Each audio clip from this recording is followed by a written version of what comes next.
नमस्कार। कल्पना voice channel में आप सभी का स्वागत है।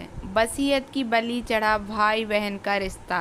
वो कहते हैं ना, बुढ़ापे में आकर एक साथी की बहुत ज़रूरत होती है। पति के बिना पत्नी और पत्नी के बिना पति कितना अधूरा हो जाता है, इसका बुढ़ापे में एहसास होता है। माँ के जाने के बाद तो बाबूजी की जिजीविसा समाप्त हो गई थी, इसलिए वे भी जल्दी ही हमसे छोड़कर चले गए। जब तक माँ बाबूजी थे मैं मायके कभी भी चली जाती थी, किंतु बाद में पता नहीं क्यों एक लक्ष्मण रेखा सी खिंच गई। 1 साल हो गया था मुझे मायके गए, यहाँ तक कि रक्षाबंधन पर मैंने राखी भेज दी थी। पर इस बार भैया के बहुत आग्रह पर मैंने छुट्टियों में मायके रहने का 2 दिन का छोटा सा प्रोग्राम बनाया। पूरे रास्ते ट्रेन की गति और मेरे ख्यालों की गति जुगलबंदी कर रहे थे। बाबूजी की बरसी के बाद पहली बार मायके जा रही थी। सबका व्यवहार कैसा होगा, यही सोचकर हृदय बैठा जा रहा था। जब से बाबूजी ने अपनी वसीयत में भैया के साथ मेरा नाम भी जोड़ दिया था, तब से भाभी का व्यवहार मेरे प्रति बदल गया था। रिश्तों में एक अजीब सी दरार आ गई थी। भाई बहन का प्यार वसीयत की बलि चढ़ गया था। अरे बेटियां अपने मायके सिर्फ अपने माता पिता भाई भाभी का स्नेह लेने के लालच में मायके आती हैं। उन्हें सिर्फ यही लालच होता है कि उनके मायके के द्वार उनके लिए सदा खुले रहें। यही सोचते सोचते मैं अपने गंतव्य पर पहुंच गई थी। भैया स्टेशन पर मुझे लेने आए थे।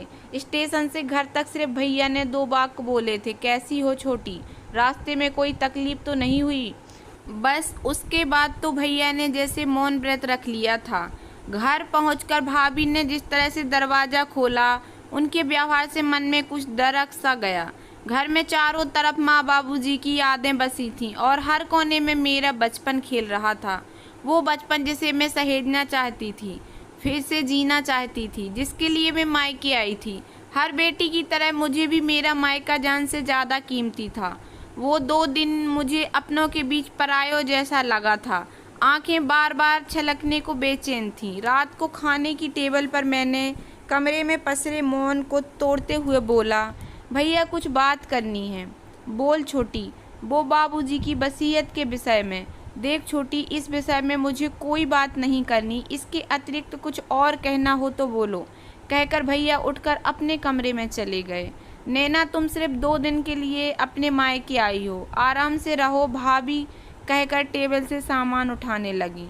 सिर्फ 2 दिन, भाभी के कहे ये शब्द मेरे कानों में शीशा घोल रहे थे। मैं बिना किसी कसूर के अपने मायके में मुजरिमों के कटघरे में खड़ी थी, जिनकी सुनवाई होनी नामुमकिन सी थी। जिस घर में मैं पली बड़ी, वो घर मेरा मायका अब पराया सा प्रतीत हो रहा था। जैसे तैसे 2 दिन गुजर के अपने घर वापस आ गई।